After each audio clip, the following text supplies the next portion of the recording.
Everyone is calling this movie the film that will save cinema. IMAX screenings reportedly selling out a year in advance. A legendary director, one of the biggest budgets ever greenlit. On the other side, the doomers insist cinema is already dead. Here's the uncomfortable truth. Both camps are wrong. Even if the Odyssey breaks every record in the book, it might prove the exact opposite of what its fans believe. Over the next 12 minutes, I'll show you 3 revelations: the good, the bad, and the ugly. And by the end, you'll understand why Hollywood has been here before and how badly it ended last time. Let's be honest about the good, because it's genuinely spectacular. On paper, this is the perfect theatrical event. Premium large format screenings reportedly began selling out close to a year before release, for tickets that didn't even have a finished film behind them. The reported budget sits among the largest ever approved for a single production, and the director is one of the very few filmmakers whose name alone sells tickets. His films have reportedly grossed several $billion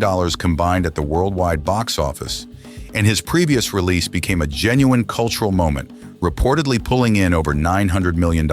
Add a shrewd format strategy, shot for the biggest screens on Earth, marketed as something you physically cannot experience at home, and you get scarcity, urgency, and a release date that functions like a global holiday. Exhibitors are thrilled. Analysts are reportedly calling it the savior of the theatrical calendar. And here's the thing, they're not lying. This will almost certainly be a monster hit. The problem isn't the film. The problem is what the film's success will reveal about everything around it. Quick pause before things get uncomfortable.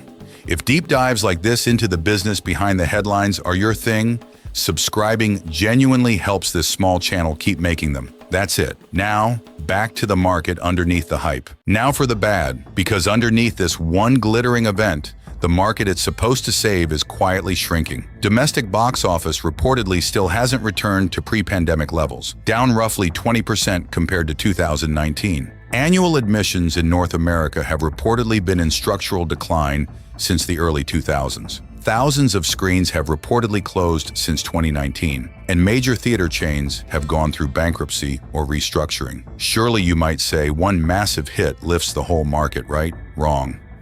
Look at what actually happens in record years. When one blockbuster explodes, the money doesn't spread. It concentrates. In recent years, the top handful of releases have reportedly captured a historically large share of total box office revenue. Meanwhile, mid-budget films, the dramas, the comedies, the original thrillers that used to be the backbone of theatrical, have reportedly seen their theatrical revenue collapse. The tide isn't lifting all boats, it's lifting 3 yachts while the harbor drains. Surely streaming is a separate business that doesn't cannibalize theaters, right? Wrong again. The exclusive theatrical window has reportedly shrunk from around 90 days to as little as a few weeks. Why pay for a babysitter, parking, and popcorn when the same film is in your living room before your credit card statement arrives? Every shortened window teaches audiences the same lesson. Waiting is free. Okay, but surely audiences will come back once the big films return, right? The data suggests otherwise. Movie-going frequency, how often the average person actually goes, has reportedly been falling for 2 decades. The habit is breaking. People don't go to the movies anymore. They go to a movie once, maybe twice a year, for the event. And that distinction between the movies and a movie is exactly where the ugly part begins. Here's the ugly part, the trap nobody wants to name. Call it eventization. When only mega events fill theaters, the entire economics of the average film collapses, and every giant success accelerates the process. Let me show you the mechanism. A theater is a fixed-cost machine. Rent, staff, projection, insurance. Those bills arrive whether the room is full or empty. For decades, that machine was fed by a steady diet of medium-sized films, 20, 30 releases a year, each doing decent business. Now the diet is changing toward a few colossal events a year, with near silence in between. Annual revenue might look similar on a spreadsheet, but the machine starves for months, then chokes on demand for 2 weekends. So theaters respond rationally. They hand the event every screen they have. The biggest releases now reportedly occupy an unprecedented share of screens on opening weekend, which shoves every smaller film out. Those films earn less theatrically, so studios greenlight fewer of them or ship them straight to streaming, which means even less product for theaters in the quiet months. Fewer visits, more closures, and audiences learn the lesson perfectly. Theaters are for events only. You've already lived this exact story in music. Stadium tours by the biggest artists are reportedly breaking revenue records, while small and mid-sized venues have reportedly been closing at alarming rates. Live music revenue is up. The ecosystem underneath it is thinning out. Ask yourself, when did you last see a band in a 300-person room? Same mechanism, winner-take-all economics wearing a show business costume. So here's the twist that makes this genuinely uncomfortable. The better the Odyssey performs, the stronger the signal it sends. To studios, only bet enormous. To theaters, only events matter. To audiences, wait for the next Odyssey. A record-breaking triumph doesn't refute the doom narrative. It funds it, feeds it, and schedules the next round of it. And if you think Hollywood is too smart to fall into a trap this obvious, it already has. 60 years ago, almost beat for beat. In the 1950s and 60s, Hollywood faced an existential threat that sounds very familiar.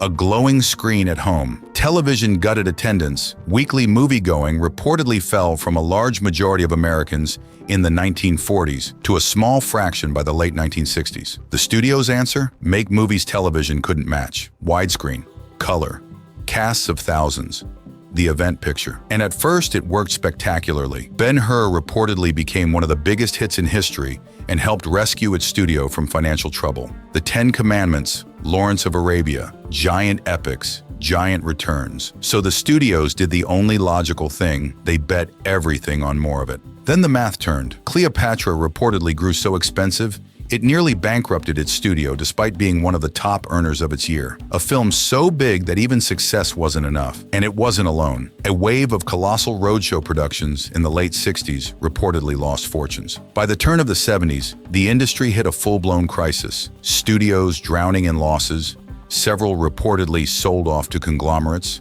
backlots auctioned, an entire system effectively dead. Notice the shape of the story. The epics didn't cause the audience decline, television did, but the epics masked it. Every giant hit was read as proof the model worked.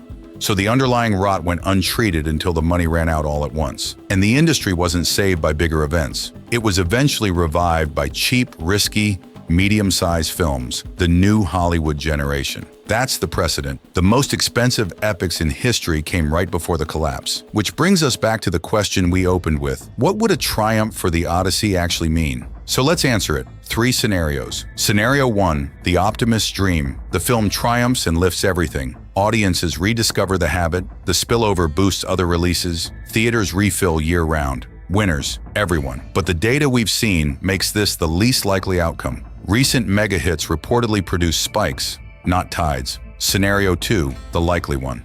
The film triumphs and the market concentrates further. Studios read the record as a mandate to go bigger and rarer. Theaters retool for premium events and reportedly keep raising prices. Winners, premium formats, the top studios, and the handful of directors who can greenlight anything. Losers, mid-budget cinema, smaller theaters, and every viewer who wants more than 4 films a year. The record becomes the trap. Scenario 3, it underperforms its impossible expectations. Not a flop, just merely huge. And the industry panics because if even this can't clear the bar, nothing can. Investment retreats, closures accelerate. Notice something. In 2 of these 3 scenarios, a successful film is bad news for the wider ecosystem. That's the answer to our hook. A record doesn't prove cinema is healthy, it proves the event model works. Those are very different claims. Just like Ben-Hur's triumph didn't disprove television, it just delayed the reckoning. The Odyssey can be a masterpiece, a phenomenon, and a warning light, all at the same time. And that's the uncomfortable moral. A box office record can be the best and the worst signal an industry ever receives. Proof of what audiences will still show up for, and proof of everything they won't. So when the numbers come in, don't ask whether the film succeeded. Ask what's left standing around it. How many screens? How many mid-sized films? How many reasons to go back next month? Not next year. That's the number that decides whether cinema survives. Next time, we're going inside the brutal economics of the theater itself. Why your popcorn costs more than your ticket, and why that's the only thing keeping the lights on.